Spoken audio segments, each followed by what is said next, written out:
Dans le cadre de cette vidéo, nous allons procéder à la correction du cas du chapitre 4 en établissant les séquences des comptes des secteurs institutionnels résidents, à savoir société non financière, société financière, administration, ménage et SBLSM, et de l'économie nationale.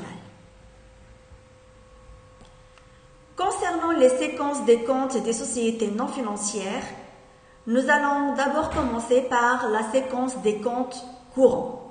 Je tiens à préciser que la séquence des comptes courants retrace toutes les opérations de production, de répartition, de redistribution et d'utilisation du revenu. Cette séquence aboutit pour chaque secteur à la détermination de son épargne. Ainsi, commençons par le compte production. Le compte production, donc, comme nous l'avons déjà vu au niveau du cours, donc, on a au niveau de ressources la production et les impôts nets de subvention sur les produits. Donc, il ne faut pas confondre encore une fois les D21, D31 et D29, D39 qui sont les impôts sur la production. Ces deux catégories sont incluses dans D2, D3 qui est les impôts nets de subvention sur la production et les importations. Donc, il ne faut pas oublier ça et le confondre. Au niveau des ressources, nous avons la consommation intermédiaire et donc comme valeur ajoutée, c'est la valeur ajoutée brute qui est la différence entre ressources et emploi, c'est-à-dire entre la production plus les impôts nets moins la consommation intermédiaire. Et donc, les données chiffrées sont au niveau des données du cas du chapitre 4. Donc, voilà pour le compte production, donc, qui permet de déterminer la valeur ajoutée. Donc, on va passer au compte exploitation. Ce compte décrit le partage de la valeur ajoutée entre les différents facteurs de production.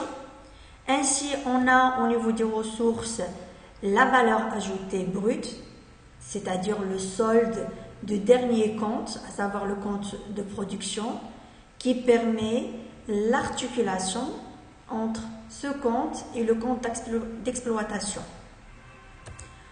Au niveau des emplois, nous avons la rémunération du travail, qui comprennent tout l'ensemble des frais du personnel, et nous avons également les prélèvements obligatoires, l'ensemble des prélèvements. Regardez, on a D2, D3, que ce soit les impôts nets de subvention sur les produits ou la production.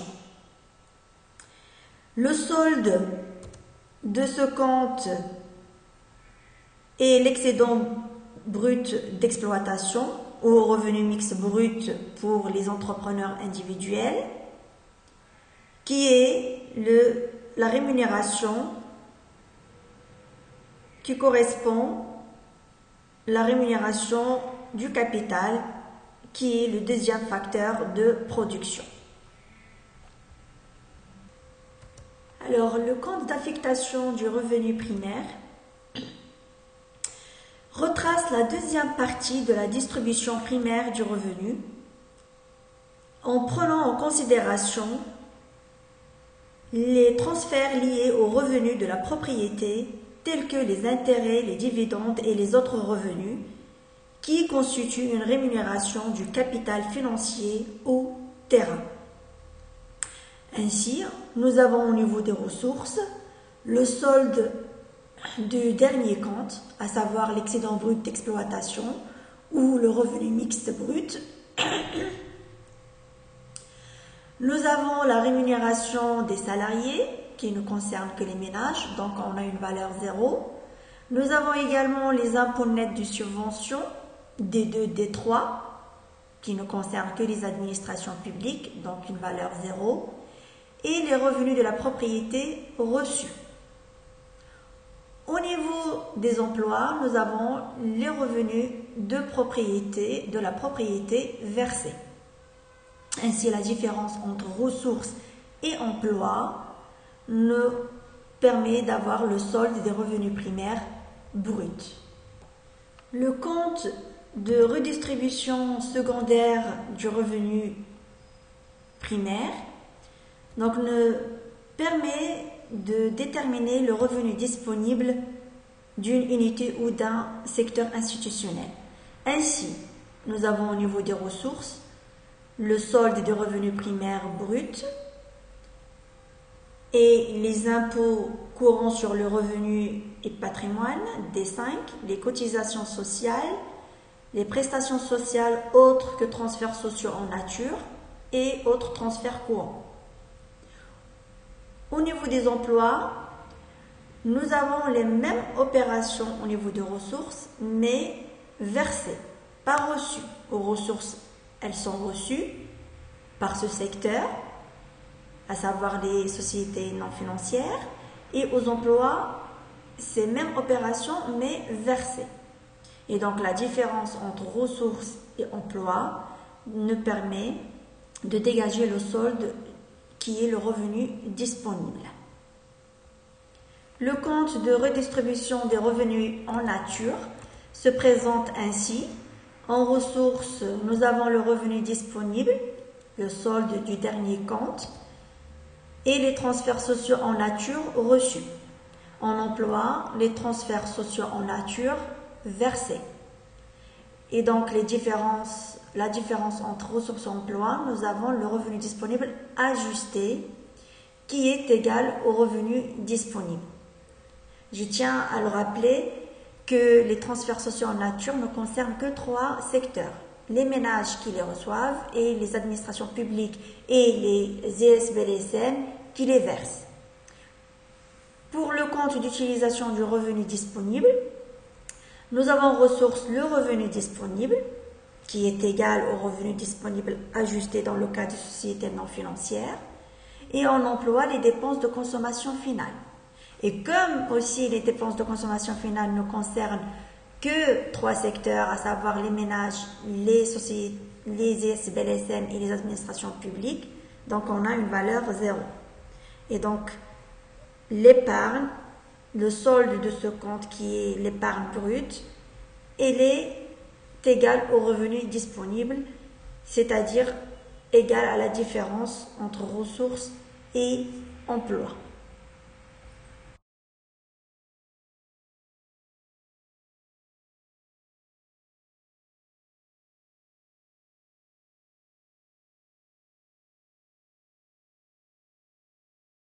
Au niveau de la séquence des comptes d'accumulation, nous avons le compte capital.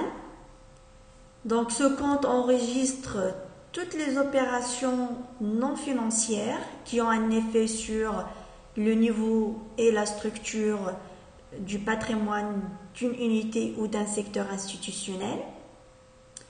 Il nous montre comment l'épargne et éventuellement les transferts nets en capital, c'est-à-dire les transferts en capital reçu moins les transferts en capital versé, sont utilisés pour financer l'investissement dans sa globalité. Donc, à savoir la FBCF, variation des stocks, acquisition moins cession d'objets de valeur, acquisition cession d'actifs non financiers non produits. Ce compte, comme nous l'avons déjà indiqué, est tenu en termes de variation des passifs et de la valeur nette et en termes de variation des actifs. Le montant 135 047, comment nous l'avons eu, c'est en faisant la somme de l'épargne brute 129 989 plus les transferts en capital net. Vu ici que les transferts en capital sont nuls, donc on a 5058 qui représentent le transfert en capital reçu et qui sont les transferts net en capital reçu. Donc 5058 moins 0, c'est 5058. Et donc leur somme représente les variations de la valeur nette due à l'épargne et au transfert en capital. La différence entre variation des passifs et de la valeur nette et la variation des actifs, donc vous faites 135 047 moins 151 399 moins 20 033 moins 32, donc plus 32, donc vous aurez une somme de une différence de moins 36 353. Donc un solde négatif, et donc du coup il représente un besoin de financement pour les sociétés non financières. Concernant l'écart statistique, qui est de 1046, qui est une donnée dans le cas d'application, je vais le développer ou l'expliquer ou expliquer son utilité par la suite, dans la diapo suivante. Le compte financier des sociétés non financières se présente comme suit. Les chiffres que vous avez sont des données du cas d'application. Le solde de ce compte, qui est de moins 37 399, est obtenu en faisant la différence entre la somme des variations des actifs et la somme des variations des passifs. Je tiens à préciser que ce solde doit être identique à celui du compte capital, puisqu'il constitue sa partie financière. En effet, le compte capital décrit les opérations non financières, c'est-à-dire les opérations physiques, et le compte financier décrit les opérations financières qui sont la contrepartie des opérations non financières. S'il y a des éventuels écarts, c'est-à-dire des différences entre le solde du compte financier et le solde du compte capital, cette différence sera résorbée par l'écart statistique, qui va être inscrit du côté droit des variations des passifs et de la valeur nette du compte capital, comme c'est le cas pour les sociétés non financières. Donc, si vous avez l'écart statistique parmi les données de l'exercice, donc vous allez le mettre au côté droit du compte capital, et en le déduisant du solde du compte capital, vous auriez la valeur identique à celui du compte financier. Par exemple, dans notre cas, quand vous faites moins 36 353 moins 1046, vous allez avoir moins 37 399, qui est le solde du compte financier, et donc égalité entre les deux soldes. Cet écart ou cette différence peut être expliqué par différentes raisons. Par exemple, des sources statistiques qui sont différentes. On a des sources bancaires, financières, sociales, etc. Ou un décalage temporel observé dans les exercices comptables. Ou par exemple, l'existence de certaines opérations sans contrepartie dans le cas des opérations non financières ou les opérations financières. Donc voilà quelques raisons qui peuvent expliquer cet écart. Enfin, je termine par le fait que le solde du compte financier offre un moyen de vérification numérique de la cohérence de l'ensemble des comptes. Donc, si vous établissez une séquence des comptes et qu'à la fin vous arrivez à un solde de compte financier qui est différent de celui du compte capital, donc il faut revoir les calculs ou revoir la réponse parce qu'il y a sûrement une erreur. Donc voilà. Les séquences des comptes des sociétés financières Maintenant, vous connaissez le classement des opérations dans chaque compte. Donc, il suffit d'aller chercher les données chiffrées dans le cas d'application. Ainsi se présente donc le compte de production et le compte d'exploitation. Ici, vous avez le compte d'affectation des revenus primaires et le compte de distribution secondaire des revenus, avec toujours le report du solde du compte précédent aux ressources du compte suivant. Le compte de redistribution des revenus en nature se présente comme suit, avec des transferts sociaux en nature versés et reçus nuls, puisque ces derniers ne concernent pas les sociétés financières. Le solde est le revenu disponible ajusté, qui est égal au revenu disponible. Ce solde est reporté aux ressources du compte d'utilisation du revenu disponible. Et en emploi de ce compte, nous avons la dépense de consommation finale, mais aussi l'ajustement pour variation des droits de ménage sur les fonds de pension. Donc, ne l'oubliez pas. Donc, rappelez-vous ce D8 qu'il faut ajouter en emploi de ce compte pour les sociétés financières et le mettre en ressources sur le même compte pour les ménages. Le compte capital présente un solde positif, c'est-à-dire une capacité d'autofinancement des sociétés financières. Nous avons également un écart statistique de 423 qu'il faut déduire du solde de ce compte pour qu'il soit identique au solde du compte financier.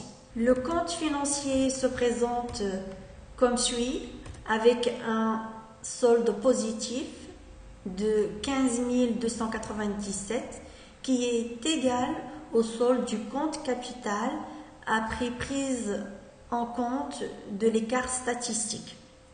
Rappelez-vous, cette égalité entre solde du compte financier et solde du compte capital offre un moyen de vérification numérique de la cohérence de l'ensemble des comptes et aussi vous offre aussi le moyen de savoir si vous avez bien établi la séquence des comptes d'un secteur ou non. Ici commencent les séquences des comptes des administrations publiques. Donc vous avez le compte de production et le compte d'exploitation.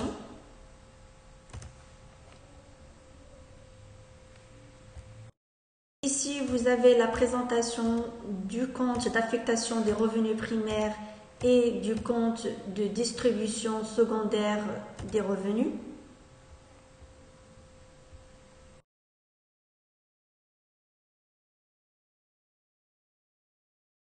Pour le compte de redistribution des revenus en nature, nous avons les transferts sociaux en nature reçus nuls, ce qui est logique, tout simplement parce que les administrations publiques ne reçoivent pas de transferts sociaux en nature, mais versent des transferts sociaux en nature aux ménages. Et donc nous avons un solde qui est le revenu disponible ajusté. Ce solde, il est reporté sur le compte d'utilisation du revenu disponible ajusté. Et au niveau de l'emploi, nous avons les dépenses de consommation finale effective. Donc, il ne faut pas oublier ça. Donc, sur le compte d'utilisation du revenu disponible ajusté, en emploi, on a les dépenses de consommation finale effective. Donc, ce qui permet de dégager le solde de ce compte qui est l'épargne brute, 37 115. Si vous voulez établir le compte d'utilisation du revenu disponible pour dégager l'épargne brute, vous pouvez, mais dans ce cas, aux ressources, vous allez mettre le revenu disponible et en emploi, vous allez mettre la consommation finale, la dépense de consommation finale. Le compte capital des administrations publiques présente un solde négatif. c'est-à-dire un besoin de financement de la part de ce secteur. Nous avons également un écart statistique de moins 428 qu'il faut déduire du solde de ce compte pour qu'il soit égal au solde du compte financier. Donc vous allez faire moins 14 994 moins 428, c'est-à-dire plus 428. Donc vous allez avoir une égalité avec le solde du compte financier. Le compte financier donc se présente comme suit, avec un solde négatif de 14 566. Pour les séquences des comptes des ménages, c'est-à-dire la séquence des comptes courants et la séquence des comptes d'accumulation, voilà les premiers comptes, à savoir le compte production, le compte d'exploitation, le compte d'affectation des revenus primaires et le compte de distribution secondaire des revenus.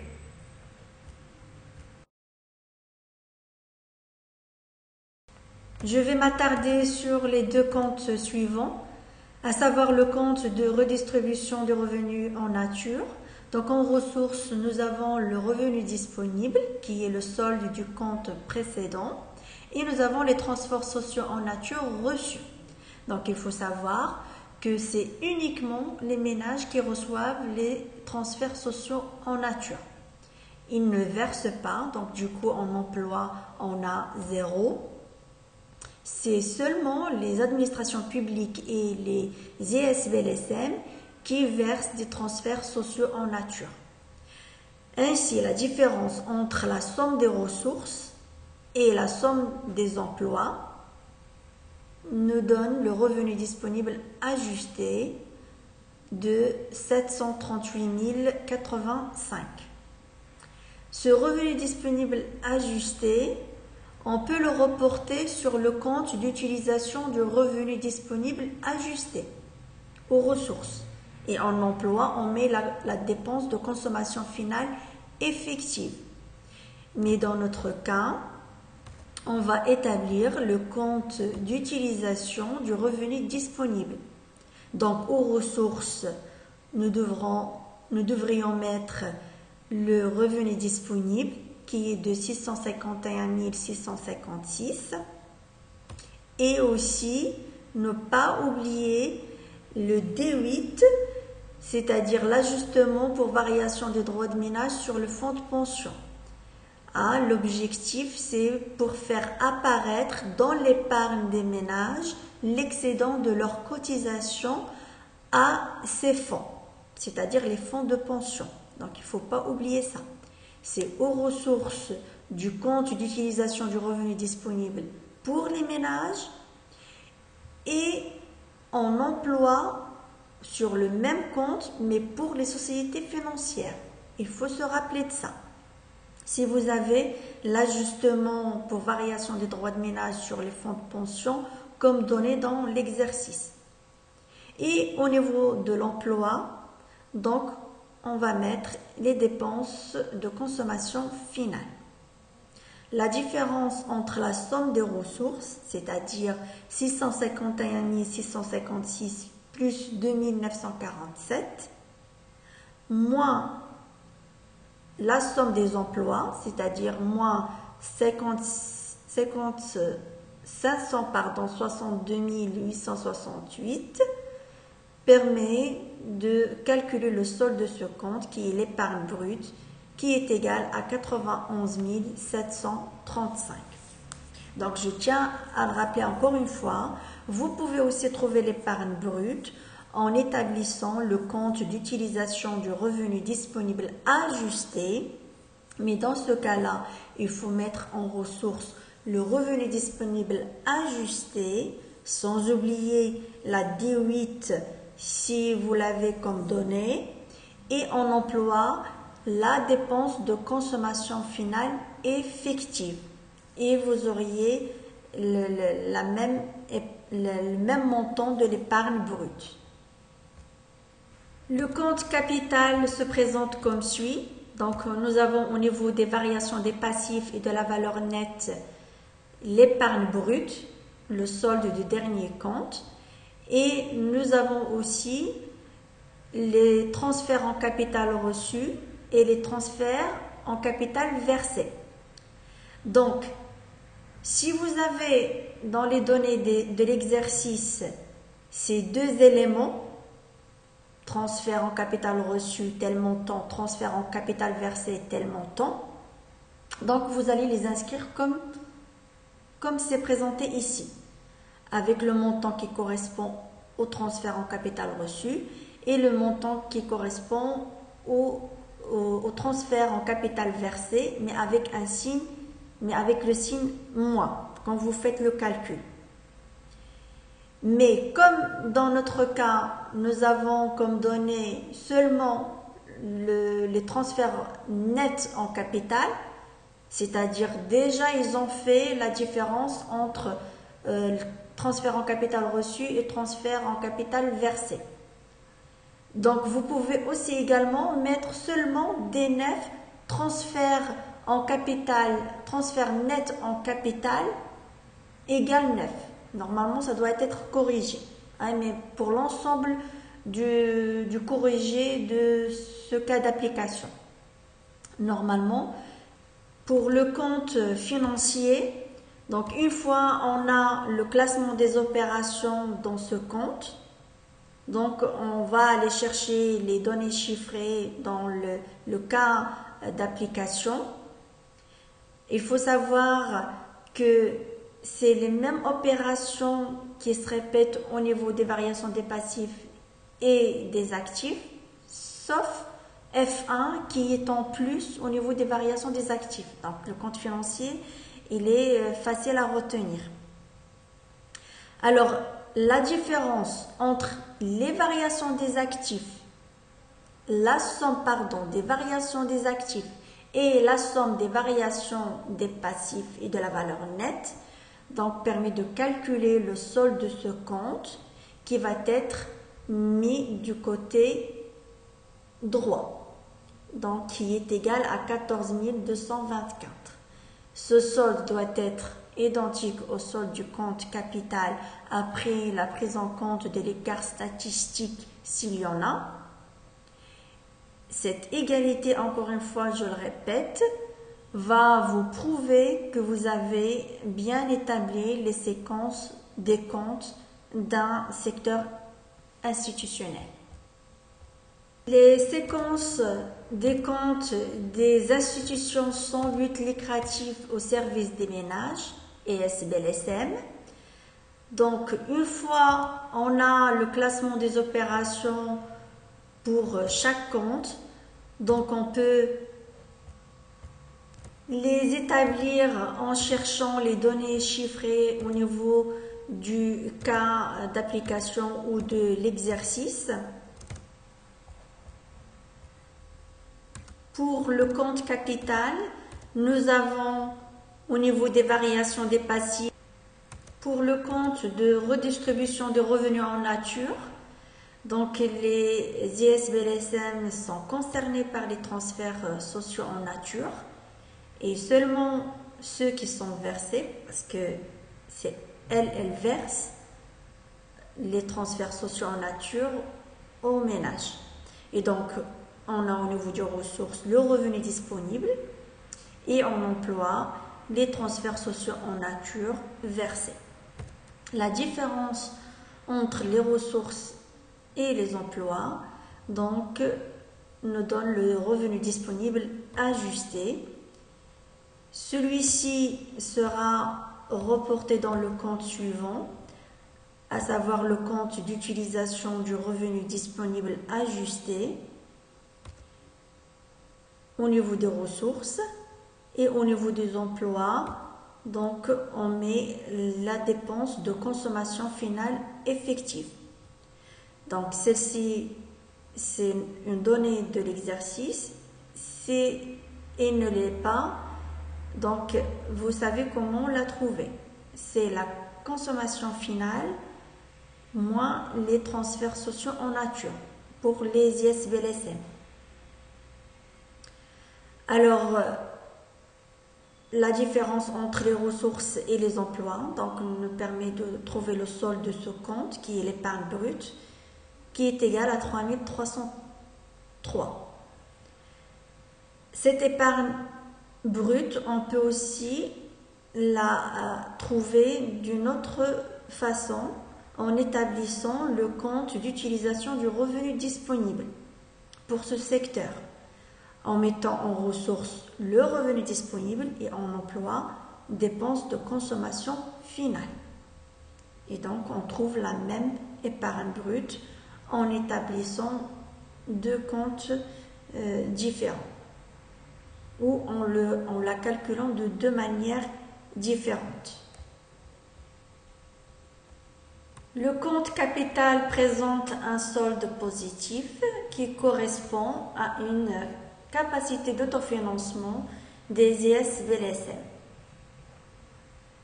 Le compte financier se présente comme suit, avec un solde positif qui est de 2738. Celui-ci va être égal au solde du compte capital quand vous déduisez l'écart statistique. Les séquences des comptes de l'économie totale se présentent comme suit, avec toujours le même classement des opérations dans chaque compte et de la valeur nette. Les chiffres sont des données de l'exercice ou du cas d'application. L'épargne brute, le solde du dernier compte et les transferts en capital reçus. Pour le compte de redistribution des revenus en nature, nous avons aux ressources le revenu disponible et les transferts sociaux en nature. Si vous n'avez pas cette donnée-là au niveau de l'économie totale, il faut savoir qu'elle est égale à celle des ménages. Donc, transferts sociaux en nature reçus. Et qu'elle est égale aussi aux transferts sociaux en nature versés au niveau de l'économie totale. Parce que les transferts sociaux en nature versés, c'est la somme des transferts sociaux en nature versés par les administrations publiques et versés par les ISBLSM. Donc, au niveau de l'économie totale, il y en a ceux qui versent, et donc la somme de ces versements, c'est les ménages qui les reçoivent. La différence entre les ressources et les emplois permet d'obtenir le solde de ce compte qui est le revenu disponible ajusté. Celui-ci sera reporté dans le compte suivant, à savoir le compte d'utilisation du revenu disponible au niveau des ressources, sans oublier l'ajustement pour variation des droits de ménage sur les fonds de pension. Donc, au niveau de l'économie totale, il y en a qui le reçoivent. Le même montant au niveau de l'emploi, il y en a ceux qui le versent. Et bien sûr, au niveau de l'emploi, mettre dépenses de consommation finale. La différence entre les ressources, la somme des ressources et la somme des emplois permet de dégager l'épargne brute de l'économie totale. Le compte capital de l'économie totale présente un solde négatif qui correspond à un besoin de financement. Il faut savoir que ce solde, on peut aussi l'obtenir en faisant la somme des soldes du compte capital de tous les secteurs institutionnels précédents. Donc, quand vous faites leur somme, donc vous allez avoir moins 19 706. Ce besoin de financement de l'ensemble de l'économie va être satisfait en s'adressant au reste du monde. Enfin, le compte financier de l'ensemble de l'économie ou de l'économie totale se présente comme suit, avec un solde identique à celui du compte capital. La somme de ces deux éléments donc nous permet d'avoir les variations de la valeur nette due à l'épargne et au transfert en capital qui est égale à 91 744. La différence entre la somme des variations des passifs et de la valeur nette et les variations des actifs nous permet de dégager le solde du compte capital qui est de 13 276. Donc un solde positif qui correspond à une capacité d'autofinancement de ce secteur. Nous avons également l'écart statistique qu'il faut déduire du solde du compte capital, c'est-à-dire 13 276 moins 948. Et donc, la différence que vous allez trouver va être identique au solde du compte financier.